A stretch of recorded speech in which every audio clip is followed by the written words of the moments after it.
দুনিয়ার মধ্যে সবচাইতে বড় বেমার টিয়ার টেনশন না 10 টিয়ার বিড়ি শেষ।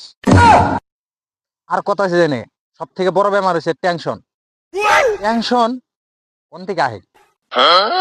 আমার তো একদিন গাইছিল মানে কিসে পরে গেছি ডাক্তারের বুগলে, ডাক্তারে যে কইলাম ডাক্তার সাহেব আমার একটা বড় বানা বেমার হয়ে গেছে। পরে কয় তোমার আবার কি হয়েছে? পরে আমি কইলাম ডাক্তার সাহেব আমার তো মাথায় খালি টেনশন, 5 টিয়ার টেনশন না 10 টিয়ার বিড়ি শেষ। তারপরে ধরেন আমার খাইলে বাদা খেতে না কেনা আর হুইলে বাদা ঘুমাইলে চোখে দিই না, আর না খাইলে খালি আগাহে আইডা গেলে বাদা ঠ্যাং চলে, শুয়ে থাকলে মাথা বিষ করে। এটার বেমার কি? পরে কয় ও এই কথা। পরে কইলাম হ। পরে কয় কি ওইটার তো বেমার একটাই। পরে কইলাম কি বেমার? পরে কয় কি কয় তোমার টেনশন। কইলাম টেনশন দেখে তো কবেন নিছি, আবার টেনশন না হইলে কি আর কইতাম নি? টেনশন দেখে তো কইতেছি।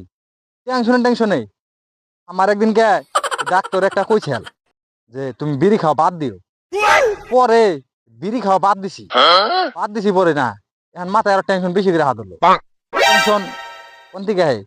এই যে টেনশন বিড়ি খাওয়া বাদ দিলাম কেমবা করে, বিড়ি খেয়ে খাই কেমবা করে, আগে কেমবা করে খাইছি ওখানে টেনশনে নে আরো 2 মোটা বিড়ি বেশি করে টেনশন আরো বড় টেনশন হয়ে গেছে কেন ভাবছি বিড়ি খাওয়া বাদ দিয়ে আর না 10 টিয়া মোটা তাহলে বর্তমানে 12 টিয়া হয়েছে, মাদার বিড়ি তো বর্তমানে 20 টিয়া মোটা।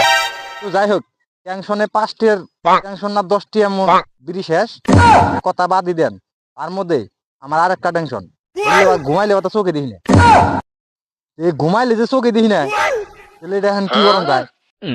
পরে কয় কি পরে কয় কি এটার বেমার একটাই। বললাম কি?